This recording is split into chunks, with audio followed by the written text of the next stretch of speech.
Hi, everyone. This is Chris Grosso with the Indie Spirituals podcast on the Be Here Now network. And my guest today is Sarah Marshank. Sarah, hello. Hi, Chris. Hi. So I am super excited to have this conversation with you, Sarah. You've written an incredible book that you were kind enough to gift me when I met you and your husband, Stephen, in Maui at an incredible Ram Dass retreat back in 2016, which we hopefully can have time to talk about later on. But more importantly, I want to discuss you, your work, your book, and then we'll see what time allows for after that. But first things first, your bio. Sarah Marshank, M.E.D., is the founder of Selfistry, a comprehensive, integrative educational system for mastering the art of being human. She is the author of Being Selfish, My Journey from Escort to Monk to Grandmother.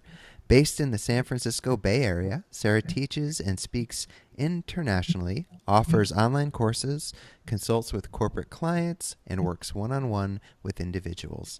Sarah's high-level training as an educator makes her an effective and impactful facilitator, but the embodied presence she brings comes from spending 10 years in retreat. Her life's purpose, articulated and expressed through Selfistry, integrates Eastern and Western philosophy and psychology with meditative and somatic practices. Selfistry masterfully guides practitioners to a deep encounter with self, lowercase elf, and self, capital S, self. And you can learn more about Sarah and her work with Selfistry at www.selfistry.com, and that's spelled S like Sam, E-L-F-I-S like Sam, T like Tom, R-Y, selfistry.com. Sarah, thank you so much for being with me today. It's a pleasure. So I know in the bio we touched or scratched the surface of Selfistry, and I know we'll spend probably the majority of this conversation talking about your book, which is, as I've told you, captivating and fascinating and joyous and heartbreaking and just runs the gamut of all things, all emotions. It's wonderful. But before we did that, I know what you're currently focused on and your main point of passion is selfistry. So I'd love to start there. If you can elaborate a bit more on again, what was mentioned in the bio, talk about the work, what led you to it, and why it is your passion, and what people can expect from that. Beautiful. And thank you for giving me the opportunity to share. Oh, my pleasure. Selfistry is like my baby. Mm-hmm. We'll talk about my story a little bit more and my journey that I wrote about in the book, which is a memoir. But Yeah. Selfistry was really born out of my 10 years in retreat and out of the discovery and the experience that I had there.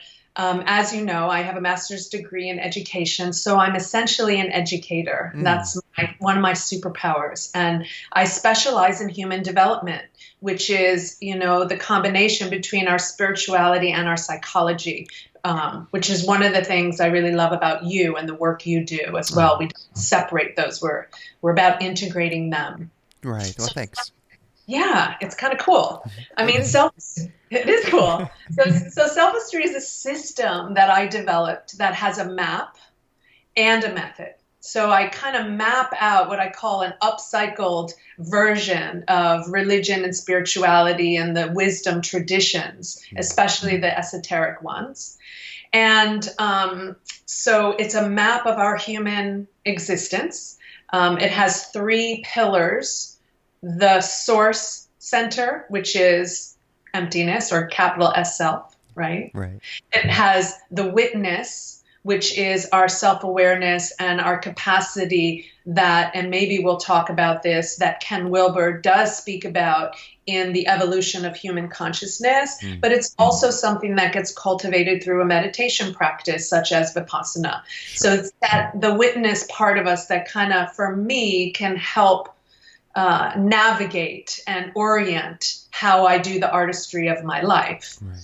And then the third realm is the self, small s, which is our exquisite, unique, human, crazy, funky, beautiful, glorious human self. Yeah. And so I isolate those three realms in the map. And the method is basically a way to become more intimate with ourselves in each of these realms so that we can integrate them in the artistry of ourselves. Selfistry is artistry of the self, right? Mm. So we can find this juicy way of being human. And it has a somatic practice, which is a movement practice, and a meditation practice, which is more the stillness practice. Yeah. And so you'll see on my website, I have online courses, evergreen courses that I just completed that are really exciting. Mm. And then I do live events where I teach workshops and retreats.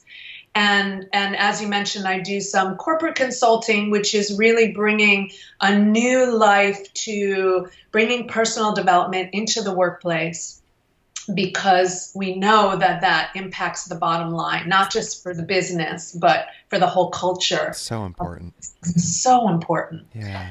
So that's kind of an overview. Does that make sense? Oh, it makes total sense. And what I love is that you're integrating all aspects of the human experience. And I'm jumping ahead a little, but I remember at one point in your book, which we'll get to, but where you have the realization that you've been taking very good care of yourself spiritually, but not physically. You were negating or lacking in that part of your life.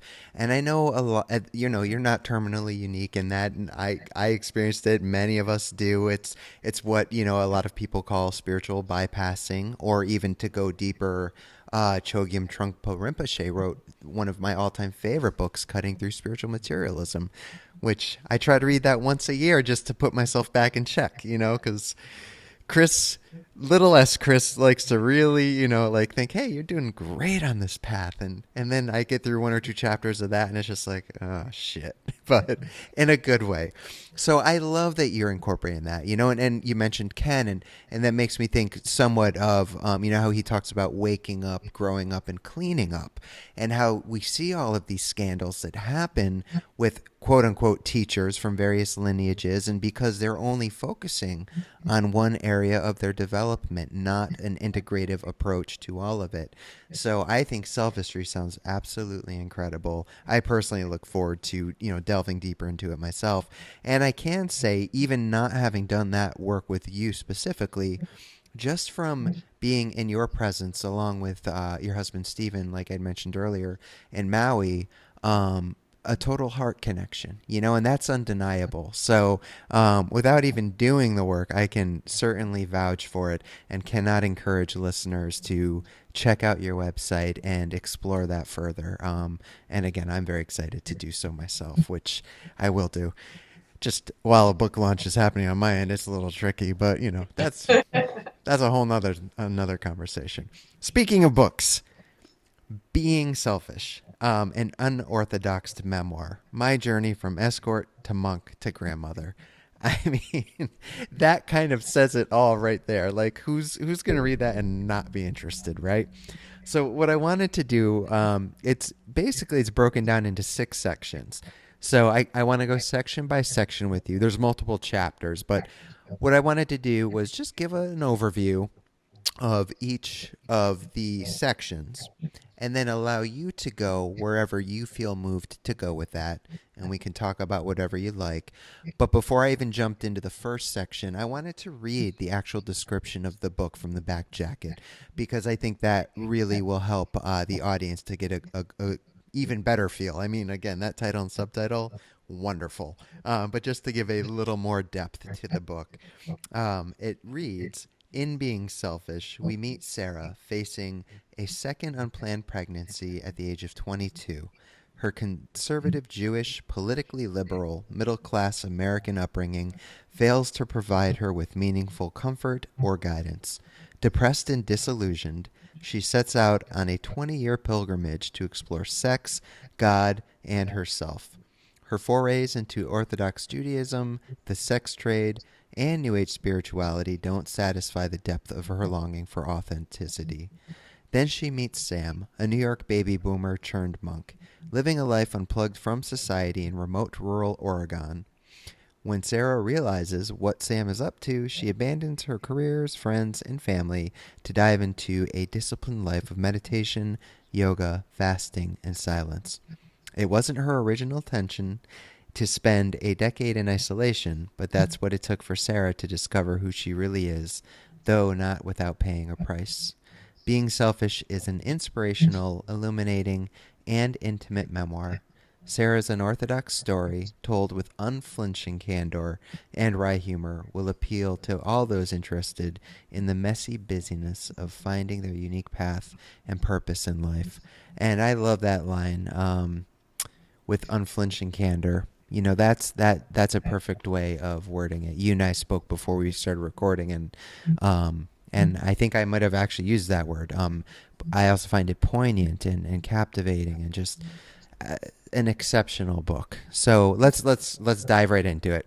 The first section is titled "Broken." Now, again, there are numerous chapters, but you have these 6 sections. So you title the beginning of the book with "Broken," and again, this is just a very short summary. There is much more in these sections, but I just pulled out some of the highlights that I took away, and again, we'll leave it to you to go with it wherever you like. But in "Broken," you recount, it begins with your second unplanned pregnancy, and you're struggling with what to do with that. You're spending time with family, which seems to escalate the despair that you're experiencing. For the most part, it's not all bad, but it's pretty obvious you're having some difficulties there. You're also, evaluating what it means to be an Orthodox Jew in your life, and not sure what that really means. And again, so that's just setting the stage. So why don't you go ahead and, discuss whatever you'd like about that section.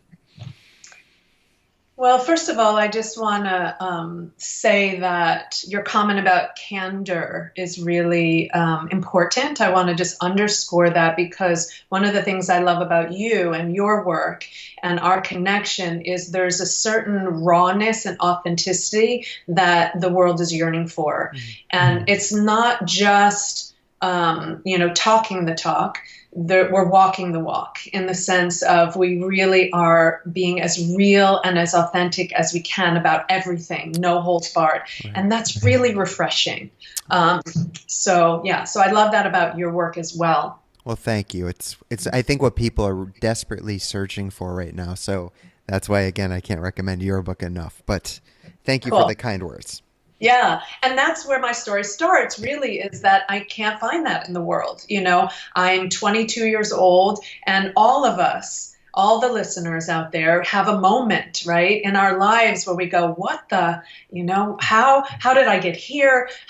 What choice do I make from here? What decision? How do I do this thing called being human? Yeah. And so there is this place inside of me that, at that young age, which was the start of my quest, you could say, or my seeking, was that moment of, it wasn't so much that I was,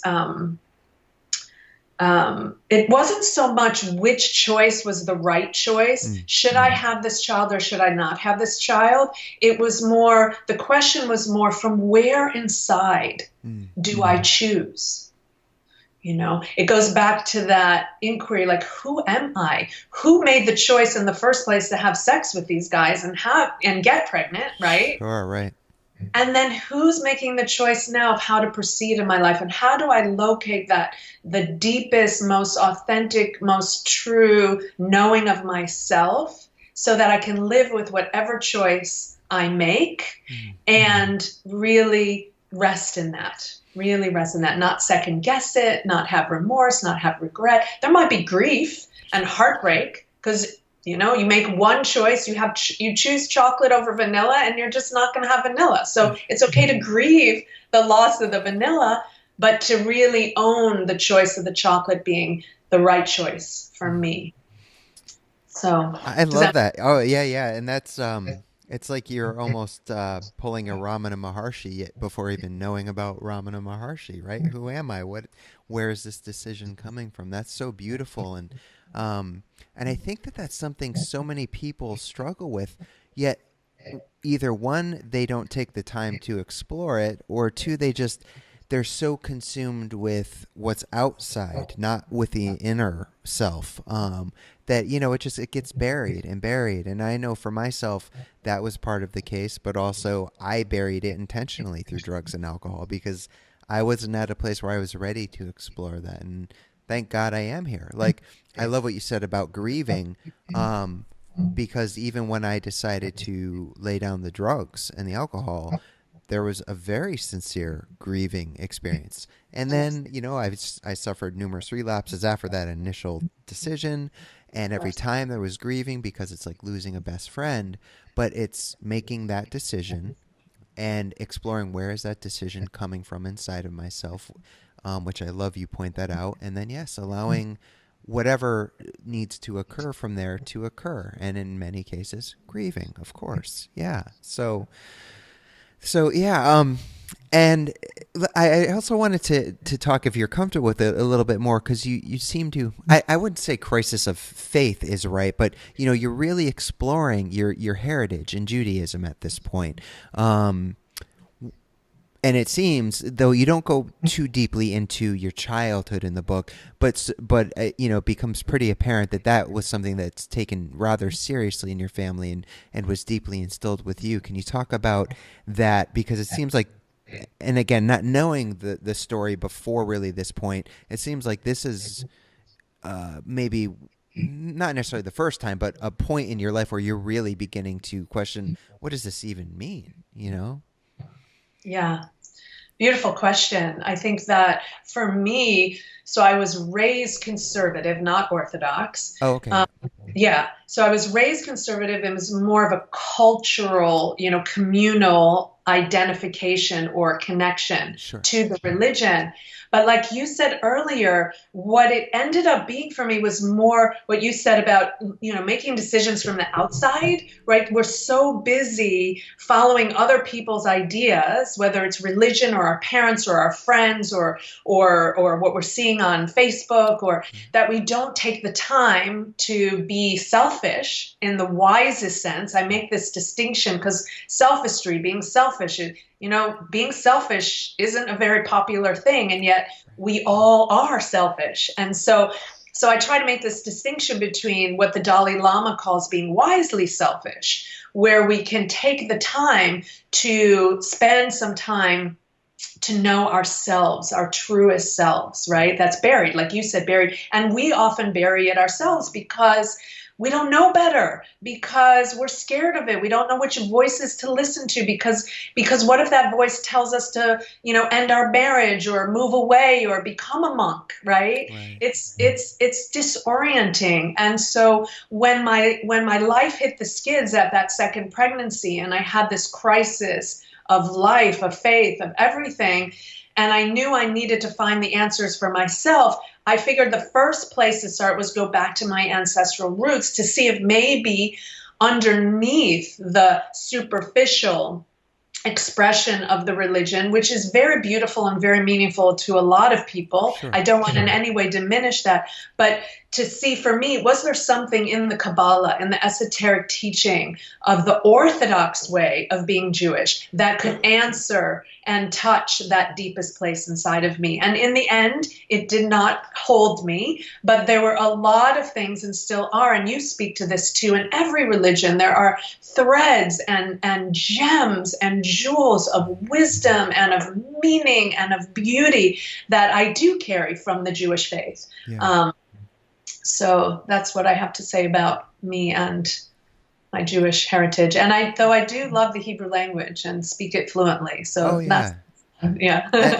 and yes, I realize we're both very similar in honoring, and again, we'll talk about a painting you did later on of a turtle, but honoring, these great wisdom traditions and how what I consider at their more mystical core, like you mentioned, Kabbalah, or maybe Zen in Buddhism, or mystic Christianity, Sufism, whatever the case may be, though they are speaking in their own ways and using their own terminology, it's all pointing in the same direction, and in a way it's saying very similar, if not identical at times, things. And that's beautiful. And that's what I love about these great wisdom traditions. Yet I understand why people, especially the younger generations, which is where I do a lot of my work, are so jaded towards the idea. Why wouldn't you be? You look at what's going on in the world today. I get that.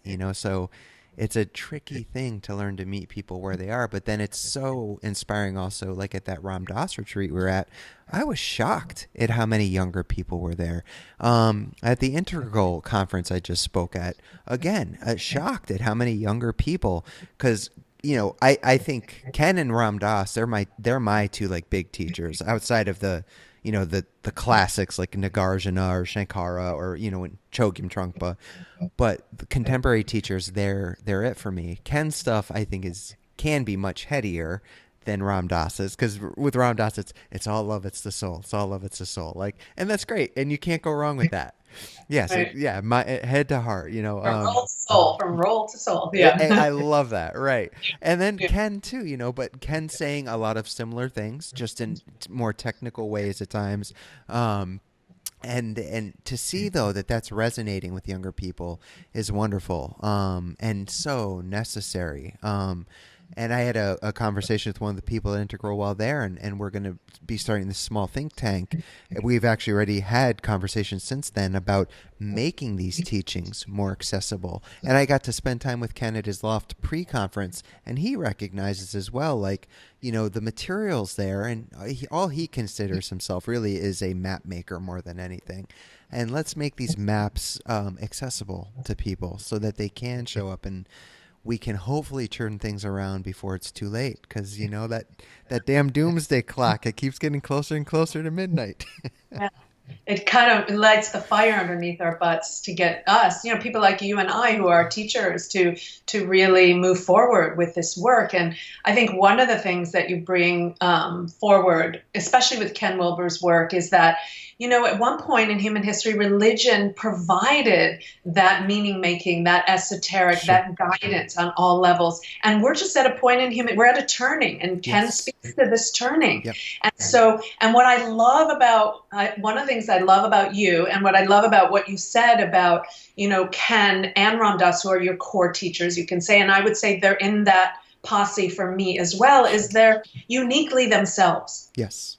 in the expression of that core truth. Just like you are uniquely yourself in the authentic expression of that core truth. And where Ken brings a map, Ram Dass might bring more the heart level, other practices, but they're all kind of guiding us back to this, perennial question of what does it mean to be human now in 2018, Yes. right?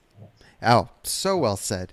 It just makes me think of, there are many paths to that mountaintop, which way you're going to get there. And that's why I think one of the highlights for me from that Ram Dass retreat was when he and Sharon were up on stage together.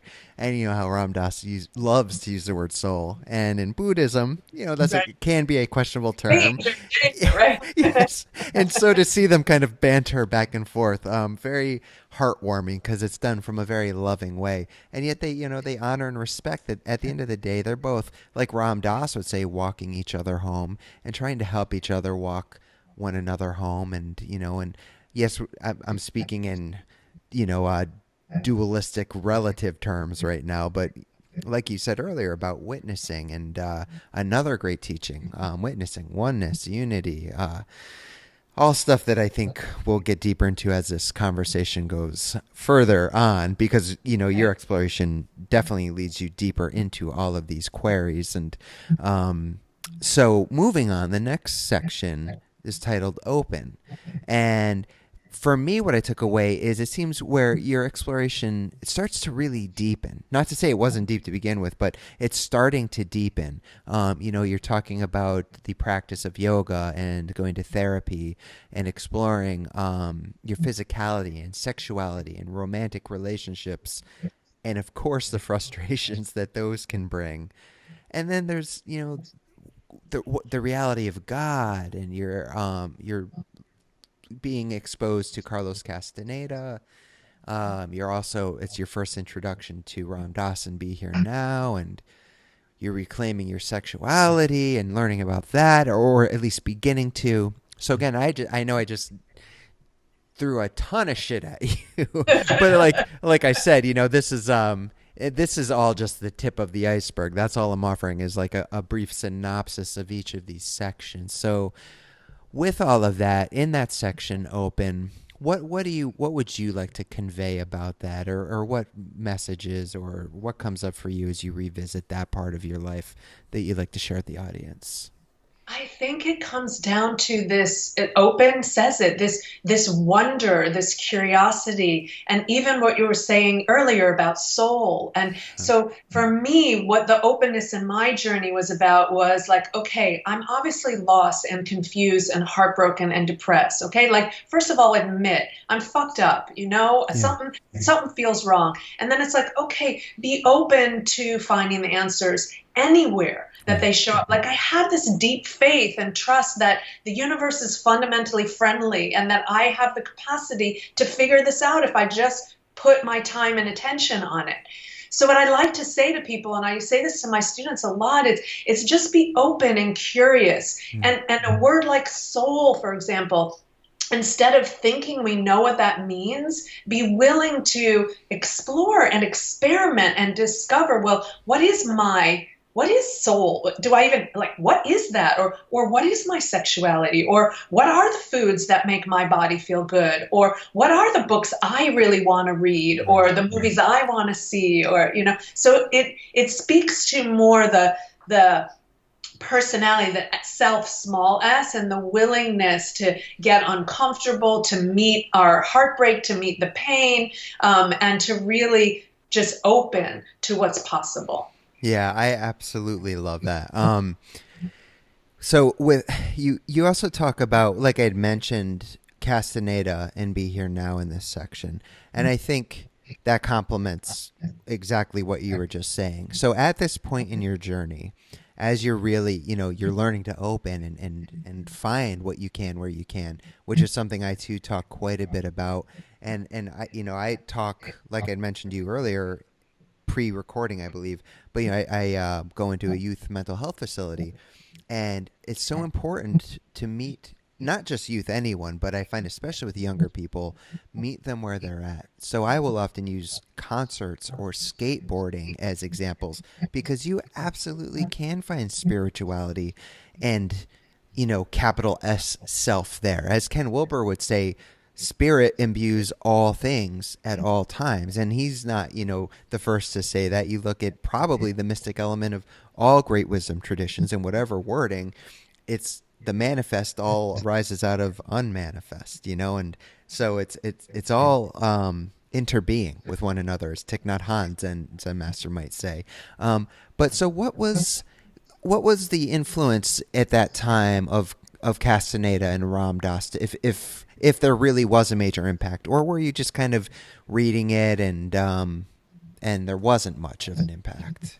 No, I would say both of them had huge impact on me. And I would say, and you can see this as you follow the trajectory of my journey from that point on, is what they were pointing me to, right? What they were pointing to was similar to what Ramana Maharshi, who also feels like a core teacher to me, was pointing to. And you mentioned the self-inquiry, which is you're not, you're not your thoughts, your feelings, or your sensations, right?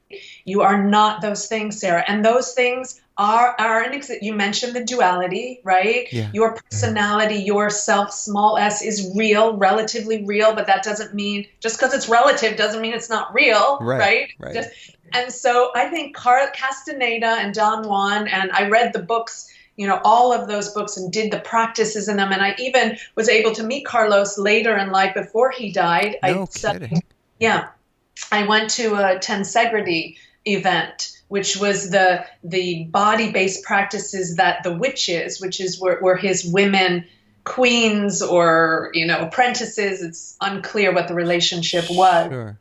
But so I felt, and I've got to meet Ram Dass as well, which is kind of cool, and spend time with him now as a deep beloved elder in my life. And always, both of them are pointing me towards this fundamental ground of being, this essential self that has really nothing to do with Sarah and any of her life story, Right. but is the root of that.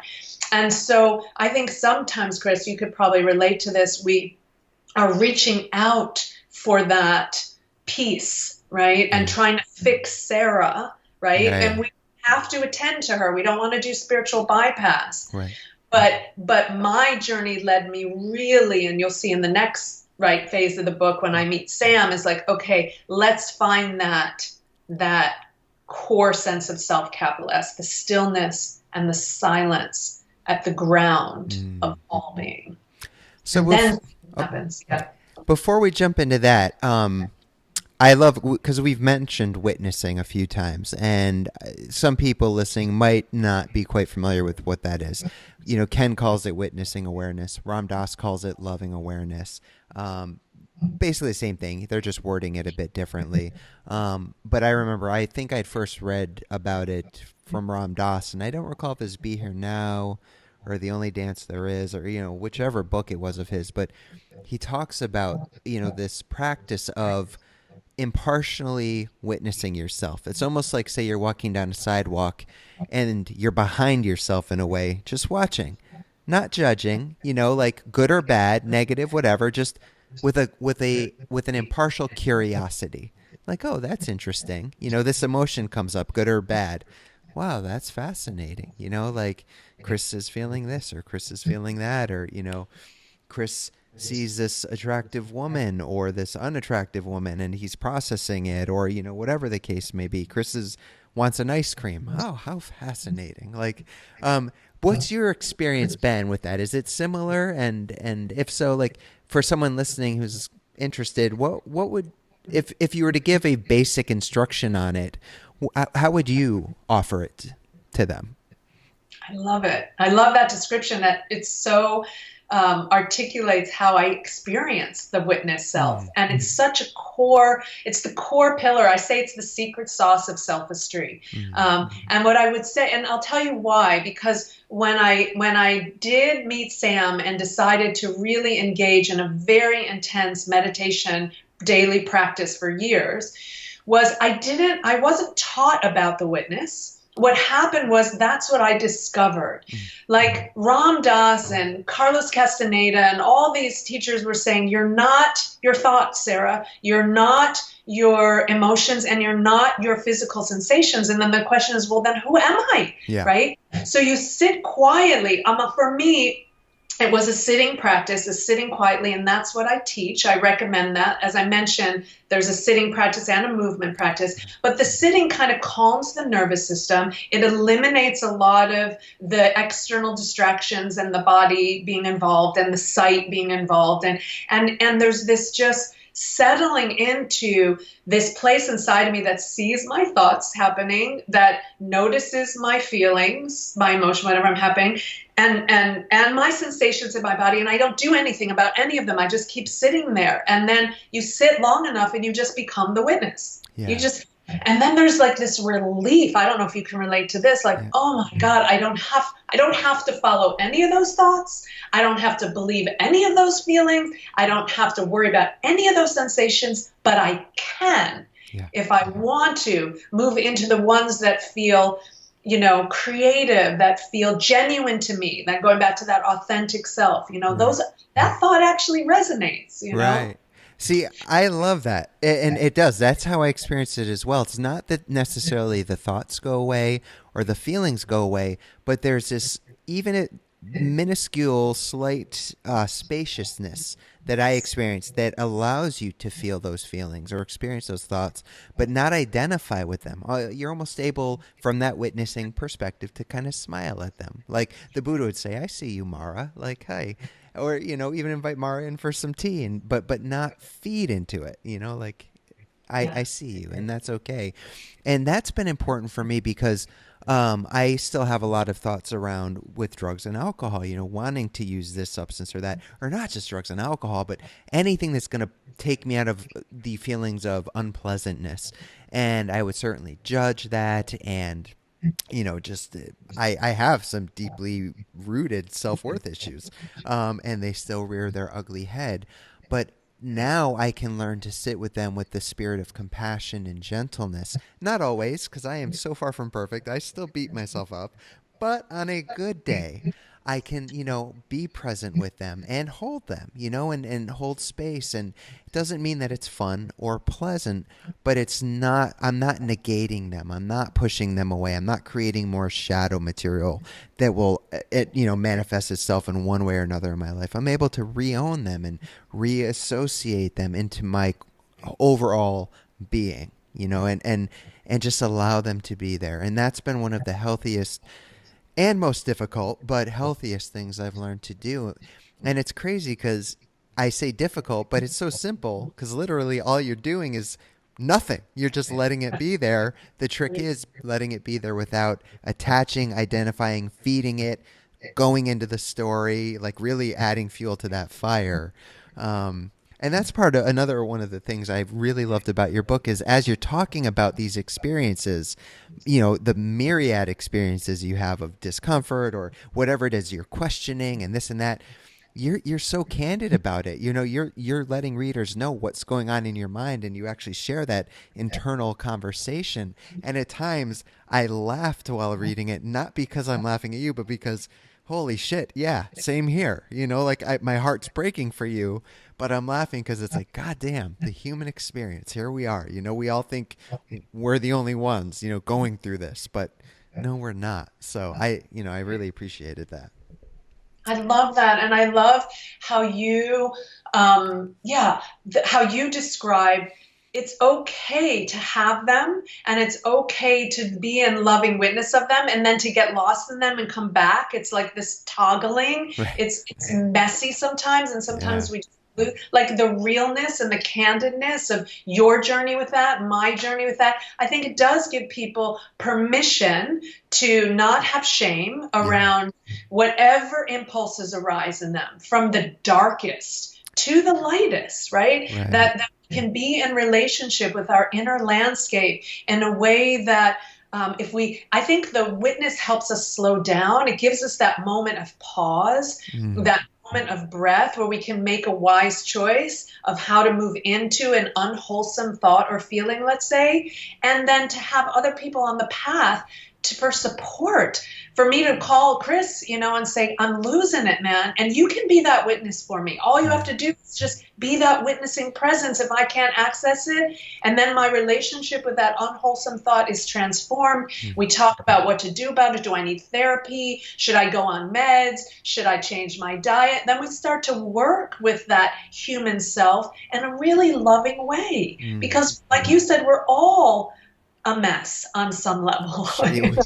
We're human, right? We're And human. that's so well said. And that's something I've struggled with for many years. Being introverted is reaching out when I can't do it myself.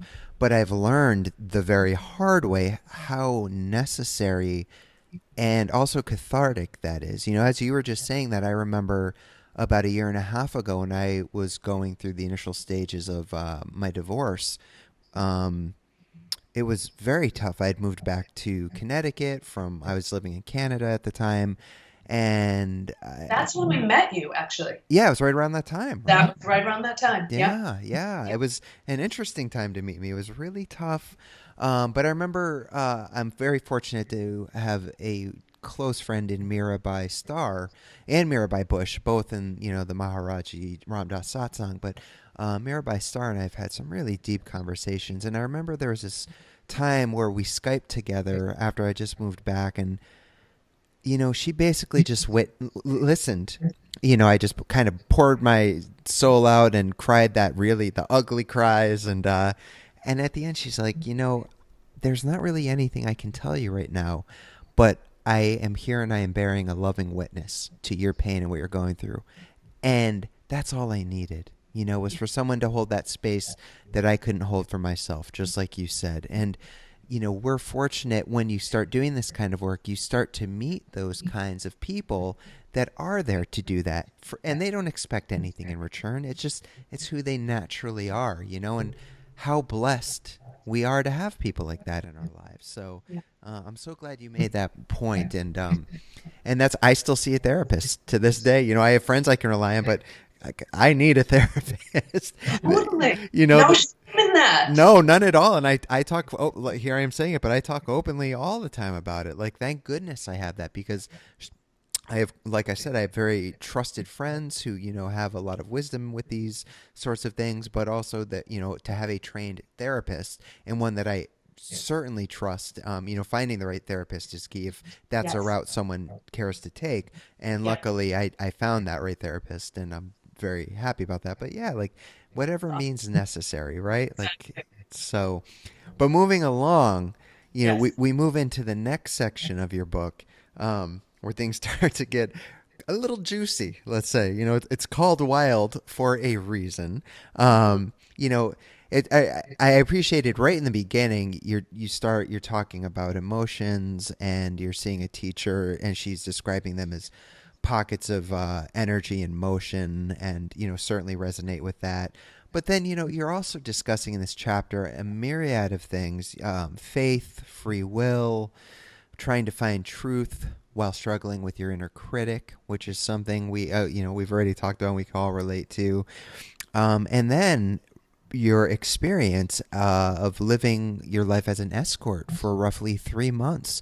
And what I took away from that portion was, at times it seemed freeing and exhilarating, yet also terrifying, so I would certainly love to hear more about that, because you're also still practicing at this point in your life. It's not that you're just, people hear that word escort, and I don't mean to speak for anyone, but they might automatically associate that with stripper or rock bottom or addict or whatever. But no, you're in a relatively healthy stage of your journey. You're just really questioning everything. So, have at it. What would you like to discuss? We could do a whole podcast on this, Chris. I'm this alone, right? I know. What I would say now is that what you said is really true. Is it was part of my exploration, and specifically my exploration around relationship, around masculine and feminine, around power, around authenticity, around intimacy. All of these elements of our human relations and our human beingness. And I was studying in a Native American tradition when I met this woman who ran the escort service. Yeah. And I had the opportunity, while I was exploring all the different elements of my own sexuality, and the sacred prostitute is in there for me. Sure.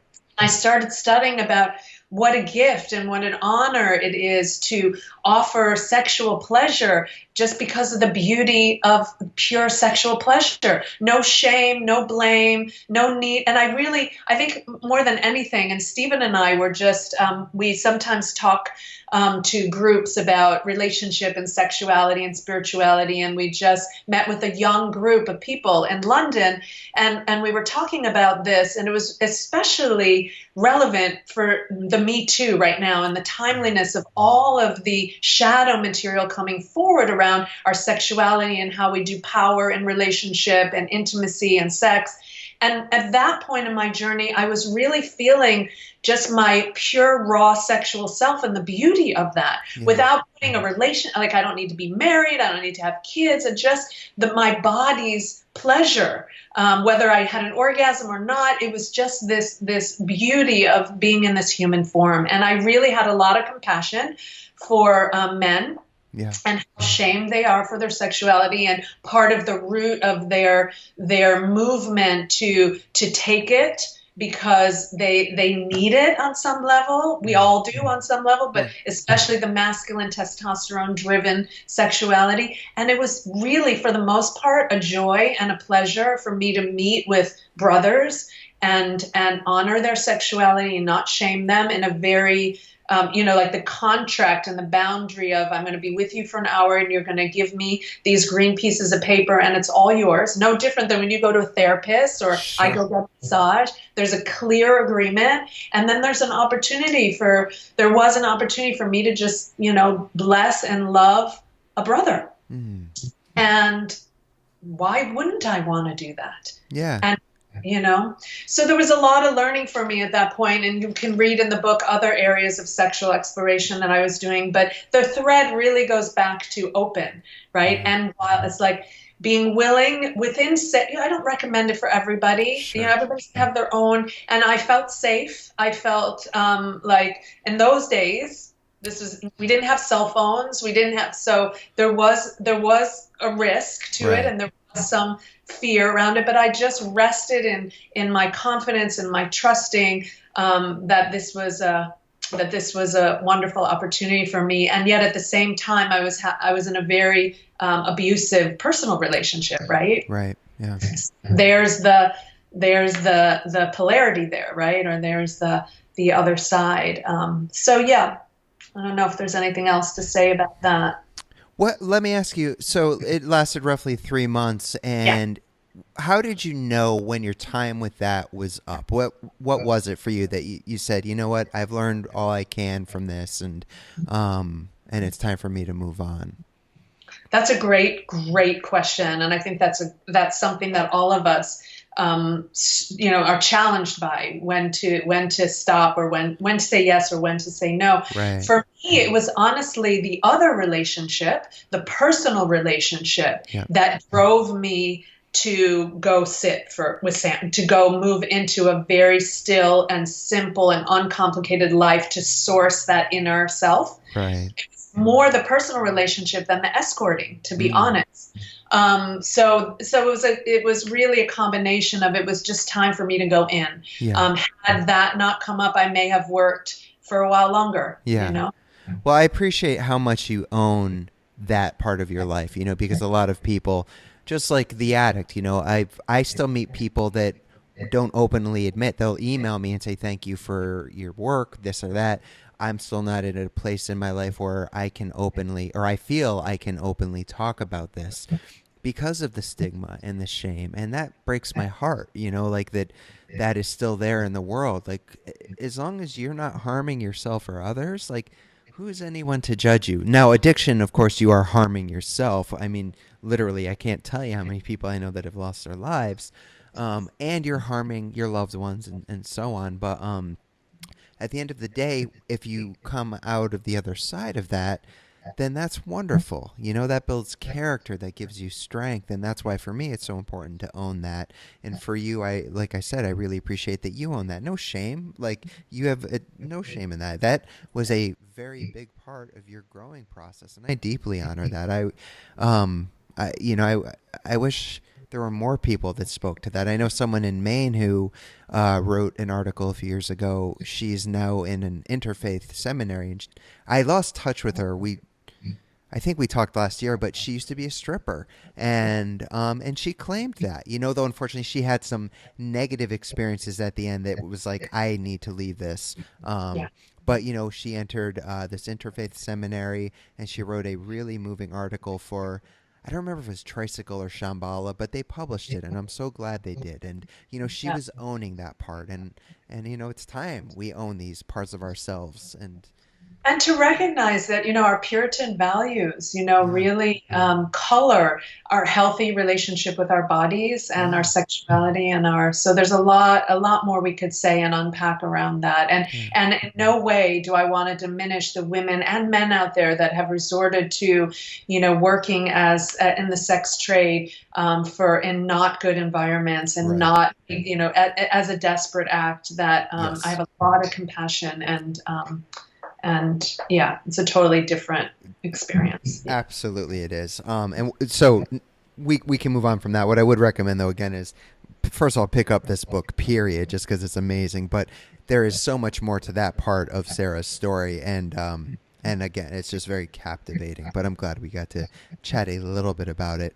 But Yeah. moving on, so you Yeah. mentioned Sam and moving, and this is the section called Still, where you move to Oregon. You're leaving this toxic relationship, which you just mentioned, and you're moving, to be with this new gentleman who you will now go on, unbeknownst to you, to spend many years with, learning quite a bit about deepening your own spiritual practice, also I love how you're very open about you're struggling with self-sabotaging early on because, good God, I was just talking about that with my therapist 2 weeks ago because something I learned from Noah Levine a while back, and it's not like it's any huge revelation for probably most people, but it was for me, is that especially as someone in recovery, we don't just go back to these substances that harm us when things are bad.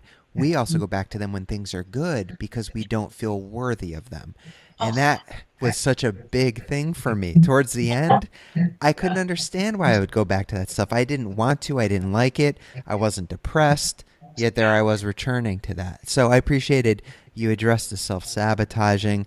And then again, you're continuing working with asana yoga, pranayamic breathing techniques, meditation, healthy eating. You talk about a vision quest, lengthy isolated retreats. Like you're really in the thick of it now at this journey in your life. So let's talk a little bit about that experience. Again, yeah. wherever you want to go with that. There's so much to unpack, but Oh my God. yeah, Well, I'll piggyback on what you're saying about the self-sabotage because I think that's important for the listener. Most people won't get the opportunity to spend 10 years in retreat sure.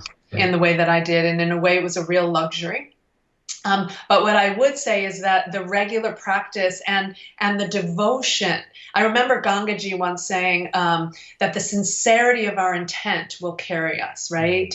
That just and Sam would say that to me. There were times I would say to Sam, like, I couldn't have done this without you. I can't believe people live in the world and try to meditate at the same time. It's too crazy. How do you have a job or kids and he would say to me, it's not true. It's in you. And as long as you keep feeding that sincere yearning for, what we said, Ken says, waking up, growing up, and showing up, Yeah. you will be held, you will be guided, you will be. And I always thought that was kind of woo-woo and new agey, but it really, as I look back I'll be 55 next week, my 55 years, it really is true. You can't argue And with experience, right? you can't argue with that. And the self-sabotage is a real experience for all of us, Yeah. no matter what our makeup, no matter what our childhood experience. And so I love being able to say, hey, guys, it's not like you said earlier, it's not like the thoughts go away. We're just going to cultivate a new kind of relationship with them and see what beauty we can create and what magic we can create. And so those years with Sam were a real training ground for me. And in Selfistry, I really underscore the importance of having a practice. You can create the practice that suits you, right? It doesn't have to be a rigid, use these beads or wear these clothes or do this mantra or, it's to understand what you're trying to do, to learn the map, which is why I love Ken's work so much, to understand, to orient yourself on the map. If you're lost, the first thing you want to do is just, first of all, sit down and get your bearings. Stop running around like a lunatic. If you're lost in the forest, you're just going to get more lost. Right. And figure out, do you have a map? Do you have a compass? Can you see the stars? Where's the sun rising? Like, orient yourself. And so once you learn that the journey is about finding your way and what the pieces are in order to do that, then there's the joy of the journey, which is the destination, you and I know. So the time of still was really me. What Sam said to me was, enough of going out for your answers. Just sit down, shut up, and listen for a while, and you'll find your answers. And there's deep truth to that. And so I took those years to really be still and be quiet. And like we said earlier, allow the witness to arise. And then over time, that fundamental ground, that emptiness that Adyashanti talks about, that stillness, that fundamental ground of being to rest as that was really where the deepest healing came. Yeah, which is beautiful. And you had an experience. Oh, you had many experiences during that time, obviously. But one, you didn't go too much in depth in this, but it reminded me when I read it of a discussion I heard between Eckhart Tolle and Tammy Simon. And you talked about 9/11. And you're saying how you're relatively isolated now. Not relatively, you're pretty isolated for a number of years. And 9/11 happens, and I remember, if I remember correctly, you had Sam bring you to a hotel because you felt the need to see a TV to see what's going on, and you'd mentioned the hearing reports of people jumping out of windows, and I, when I was reading that, I remembered that Eckhart Tolle had an interview scheduled with Tammy Simon on 9/11, which she assumed they were going to cancel because obviously no one knew what was going to happen that day. And Eckhart kept the interview and they talked about it. And it's powerful. They released it, I believe, as a two-part disc called Even the Sun Will Die. Really wonderful conversation. Wow. But what I loved about it is that Tammy kind of, I think, takes Eckhart a little off guard at one point and asks him, do you feel like, because he often talks about the awakening of consciousness and how it's blossoming, and I wouldn't argue with that. On the other side, there's also the ever-growing terror threats, and the darkness is looming too. But Tammy makes this really wonderful point of, do you fear, and this isn't verbatim, I'm just something to this effect, but do you fear that people are in these circles are kind of encapsulating themselves in these bliss bubbles, let's say, again, not her words, but like these bubbles where they tend to forget, because they're just surrounding themselves with awakening and love and light and this and that there is real tragedy that's happening. And I honestly don't recall. I mean, he did concede that point to her, and but that made me think of that. As you talked about having that experience. You mentioned Sam came in. I think he turned on the radio NPR, and that's when you needed to go, or felt the need to go be with that and see it. So, what was that experience like for you? Like I said, you didn't write much about it, but did it have any kind of impact for you in realizing, like, wow, I've been so isolated for a while. There are still things outside that are happening, and that's part of life. The dualistic house, or the dual house within the non-dual, as again Adyashanti, who you mentioned, might say. Yeah. Another beautiful question. And what I would say to that is that when we truly and genuinely access that fundamental ground of being, right? That essence of who we are. What I discovered in my resting as that is that it is what inspired me to then move back out into life and into the world. The same is not true for Sam, right? He has a different path. So for me, what I would say is that it's like resting there. It's like Ram Dass says, death is perfectly safe, right? There's this unconditional loving presence, like for real, not in a woo-woo way, right? I think some of what Tammy was speaking to is people who are well-intentioned, but running around in another identification with love and light and truth, and aren't really authentically yet accessing that genuine fundamental ground of awareness, of loving awareness, we could call it. I like the word source or emptiness, because even putting love on it can kind of, we have to define terms. But there's this connection of that to life, right? That then for me, it just broke my heart open, and it was like, oh, this is what I needed, right? This stillness, not so that I can die as Sarah into it, but so that I can live as Sarah from it. And as I live from Sarah from it, I can hold the dark and the light of Sarah, just like I can hold the dark and the light in the world. I can hold the terrorists and the Trumps and the Hitlers, and I can hold the Gandhis, and I can hold the Ramana Maharshis, and I can hold the Mother Teresas, and recognize that they live inside of me, and go back to that witness place where we started this conversation, where if I have to locate free will anywhere, I'll locate it there, but we can have another discussion about that. I can choose whether to act on the darkness or the unwholesomeness, I want to say, or the wholesomeness, the generativity and the creativity. And I'm choosing that. I'm choosing that for the rest of the years that I have here. But I do feel like, and I imagine you'll agree with me, that part of what you and I are doing is trying to get people to genuinely access that fundamental ground, to recognize the importance of that, even as they're cleaning house, right? Even as they're cleaning up and growing up and showing up, that there's awakening, a waking up that is essential, that the two of them create this dynamic quality of our human beingness that is so beautiful and so fun and so blessed, so blessed. Oh, that's so beautifully said. I love that. And so like you said, that kind of was the beginning of an inspiration for you to get back into the world. And the next section is called Awake.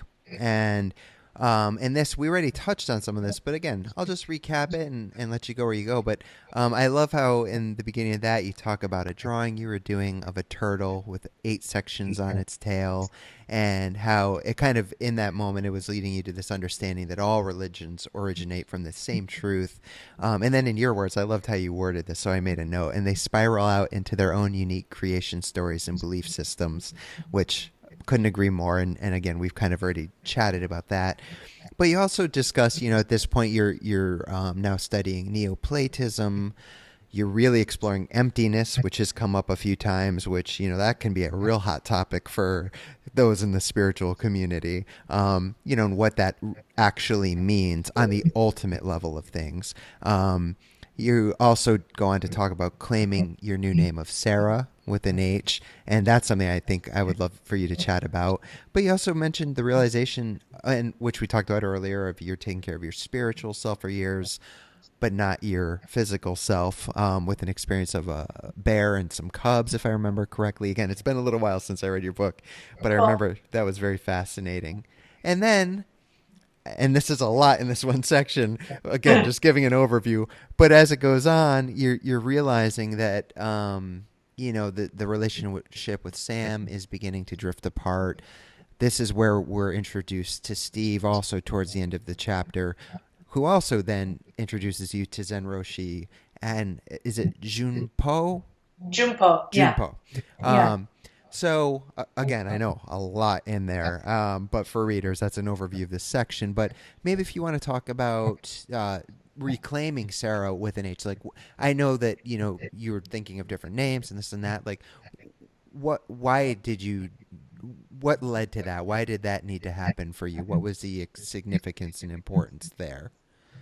Well, it's interesting. So my birth name was Lisa, yep. and then when I went into retreat, Sam nicknamed me Detroit because I was from Detroit, yep. which I really loved that. Actually, that's cute. Yeah, it was very fun. And what I I guess how I would say it right now is that, given everything we've said so far in this conversation, is that at some point I thought the witness was who I really was. And what happened for me in that 3-month silence and solo journey was that I realized that actually the witness was just the harbinger or the caretaker or the lead for the authentic me to come forward. I'm not articulating that well, but that was Sarah. It was like Sarah was buried underneath the witness. It was like the witness had to clear the space and say, okay, you're not this, you're not this, you're not these thoughts or beliefs or your history or your ancestry or your parents, and all those were Lisa in my mind, right? Yeah. All those, represented Lisa. And so once I had this realization that the witness was kind of like the pivot to help me awaken to Sarah, like this underlying authentic little girl who really just wants to live a human life, but needed the connection to emptiness in order to do that, is what I would say. And so I took the name Sarah to represent this authentic self that wants to come forward. And then, as you mentioned, through a series of events, Sam was really going in a different direction. He really wants to die in the emptiness. He's not interested in his Samness at all. And so I had to come to the realization that that's not true for me. And that goes back to, again, trusting my own knowing, right? And being willing to, took me a few years to actually come to really say, okay, I'm going back in the world and I'm going to live from this new place inside of myself, which is when I met my husband, who introduced me to Junpo. And since then, all these amazing people like you, who are on this path and who share, Ken Wilber, the whole integral community really helped. What they did was really beautiful, was it's not like they legitimized, but that culture and that community really, like, I was a little bit embarrassed. Like, I was in retreat for 10 years. Like, people are going to think I'm really weird, you know? Sure. And now I'm this educator and I'm in the world and I'm a grandmother and I get my hair done, I get my nails done, and I, connected with my family again and all this stuff. And it's like, what Ken does is he says all those have their place and want to be integrated. Yeah. And he maps it in such a beautiful way. And Junpo also, who's a dear friend who we're actually going to see tomorrow. Oh. And I would love for you to meet him at some point and maybe interview him. He's got a wild story, cool. Very similar to ours in his own unique way. But I'll just share one more story because I know we're going to have to come to a closing here at some point. Is that just to share the theme of my relationship with my mother through the story, very challenging as a child. And then when I was in retreat all those years, and this was something that I felt we had in common about just the heartbreak our families went through based upon our journeys, right? So I changed my name, and that was kind of hard for my parents, right? Because, and so my mother now, my father has passed and has died. I want to use that word. My father has died. Yeah. And my mother now has pretty severe dementia, which is heartbreaking, but also beautiful in a way, because it's almost like her identity is shattered enough that there's this authenticity that can come through. It's very sweet. We don't have an idea of how we're supposed to be. There's some miracle in that as well. But recently I was having a conversation with her, and because she doesn't really remember quite who we are, all of us kids, there's 5 of us. And so at one point I just felt inspired to say, Mom, I have a question. And she said, yeah. I said, I just want you to know, like, if you prefer to call me Lisa, like, that's okay. If you remember me more as Lisa or Sarah, I just want to, give you permission, because I didn't know where her brain, with dementia especially, they can remember the past more. Maybe she didn't know who Sarah was or something. And what she said was so beautiful, Chris. She said, she stopped for a moment and she was like, yeah, well, I remember Lisa, she said, but I really love Sarah. Wow. And yeah. And I was just like, okay, Mom, you call me whatever you want. I love you. And so there's this real beautiful heart connection between her and I. So and that kind of encapsulates, like, Lisa was all right, but Sarah is my soul, is my heart, is the name of me. And she is able to really love me for who I am. Oh, so beautifully said, and beautifully written too, because you go into depth about that, and there's an experience with you in the mirror, and some really powerful stuff. So again, I really cannot recommend this book enough. I truly love it. But you segue nicely into the end, and you kind of covered most of it.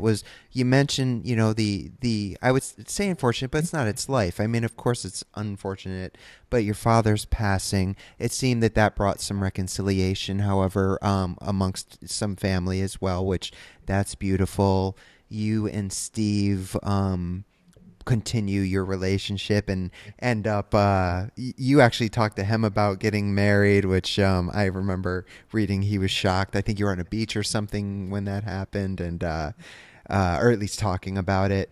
But then one thing that seemed very to have a very deep impact, and I mean it would anyone, but on both a physical and almost esoteric level, was when you and Steve were in Thailand, and you were there with, I believe it was his daughter, if I remember correctly, and you it was very interesting. You had this feeling something was off, and you guys had a boat ride to get to a location, and the boat was late. Now, again, it's been a while since I read, so I apologize if this is No, okay. you're good. So you get there, and Steve says like, "Yeah, I kind of sense it too." And next thing you know, you're at your location, and you see these huge waves coming towards you.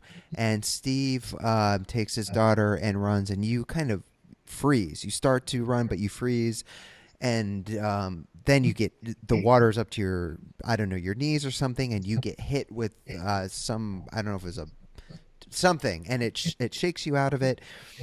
And then Steve is calling for you, and luckily, obviously you're here. You live through it. At this point, you're not sure what's going on. Is it a tidal wave? Is there an earthquake somewhere? And later we find out. I don't know if that part was an actual tidal wave or if it was a tsunami. I knew there were tsunamis based on that huge earthquake that I'm sure most listeners remember that killed countless numbers of people. It was a real tragedy.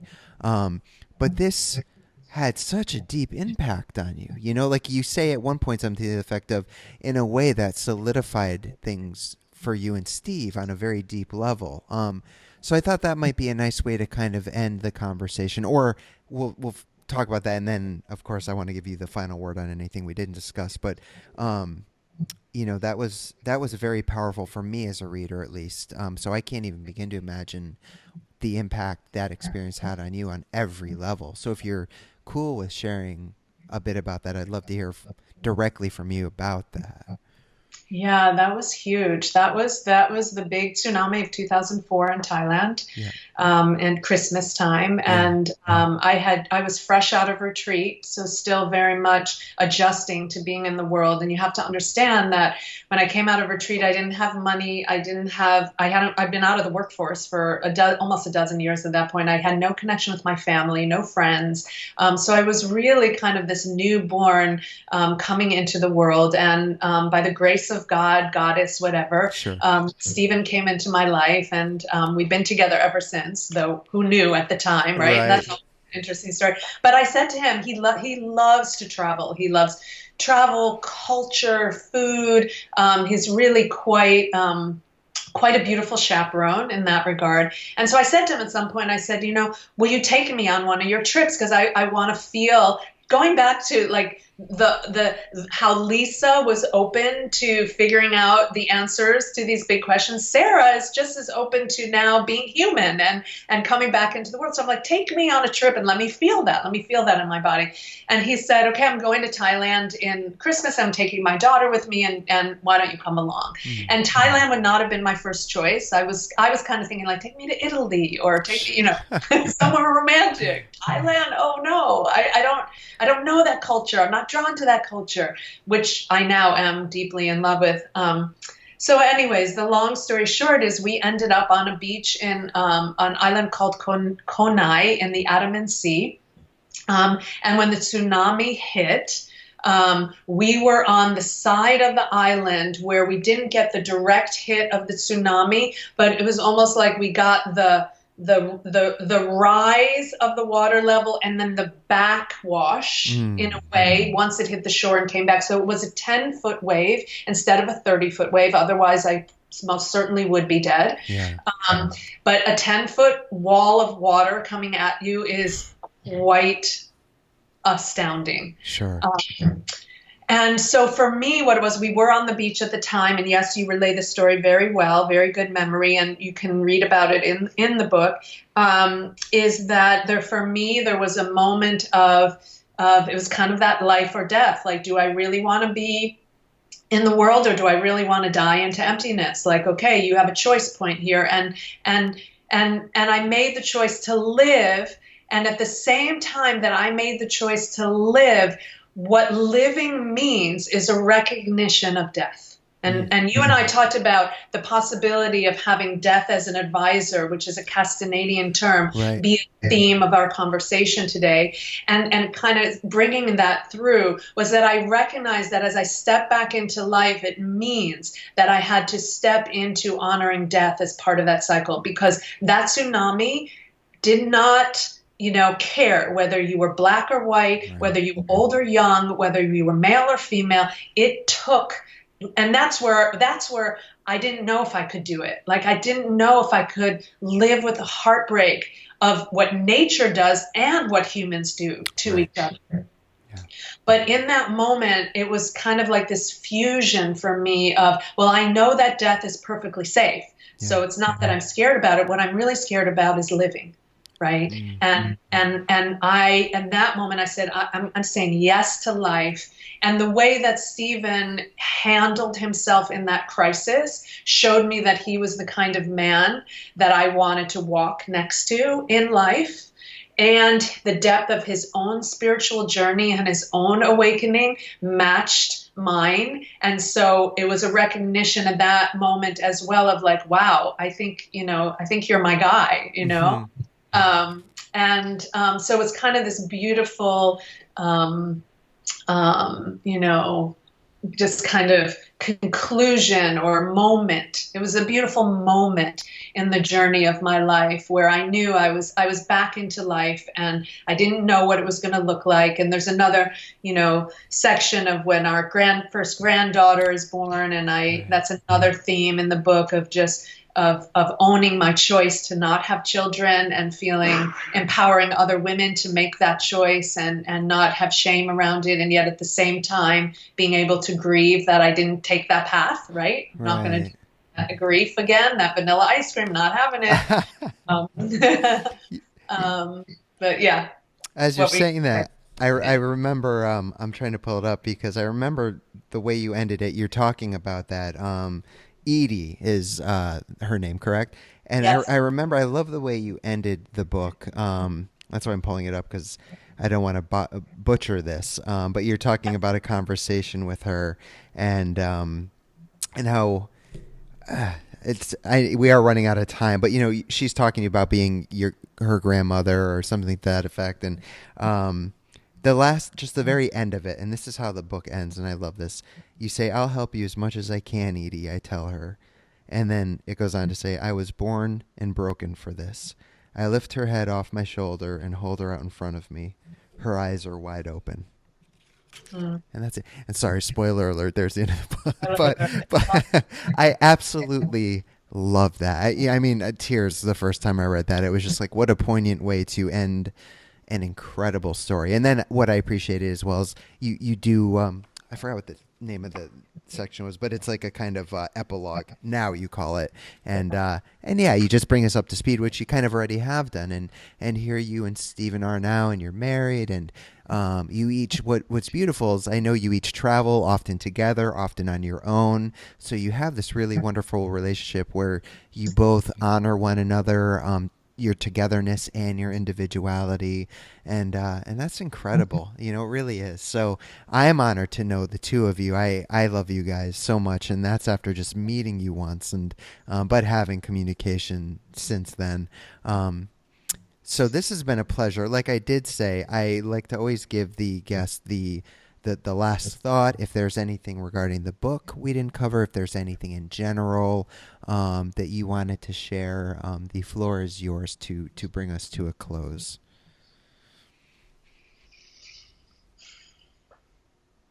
Well, what is arising for me in this moment is the value of having conversations like this that you and I have had for the last hour or so, and to recognize that we're all struggling with the same issues around finding our way on some level. And that to begin to have more of these kind of conversations where we share openly, where we inquire together, where we explore, where we deeply listen to one another, learn from one another, support one another, is really what brings my heart tremendous joy. And it's at the center of both of our work, right? We essentially, we talk to people, but it's more than just talking, it's engaging. It's a depth of intimacy. Intimacy isn't about sex. Intimacy is about connection. It's about honesty. It's about transparency and vulnerability and all of these core values that make us human. And so what I would like to close on is an invitation to join Chris and I in this conversation and to meet us in the world, online, in whatever form feels good to you, and continue to engage in this conversation with us and in your own lives, with your loved ones, with your friends, with your coworkers, that we together, right, might rise as the potential that we have to be exquisitely human in these times. And that's how I would want to end this time together. I feel like I want to take that and make it a snippet and end all of the rest of my podcast with it. I love that. Sarah, you are an incredible woman. This has been a truly, truly pleasurable conversation. I'm so glad we were finally able to put it together. I thank you for your presence and work in the world and your time and sharing your experience and wisdom with our listeners today. And I'm sure I'll have to have you back on the show, whether it's about this book or hopefully we'll get another book from you. And but again, on its way. Okay, I love it. So selfistry.com is the website. Is the book on its way soon, or is it just being worked on? I'm pregnant with it, so okay. I'll let you know. Yeah, I appreciate it. Contractions hit. Yep. I love it. Okay, well, definitely keep me posted on that. We'll have you back on for that or for whatever else. It's just a pleasure. So again, thank you very much. The book is called Being Selfish, an Unorthodox Memoir, My Journey from Escort to Monk to Grandmother. Sarah Marshank is the author. Visit her at her website. Show her lots of love because that's what she's showing us. And I thank you again, Sarah, so much. Thank you, Chris. So much love. So much love back.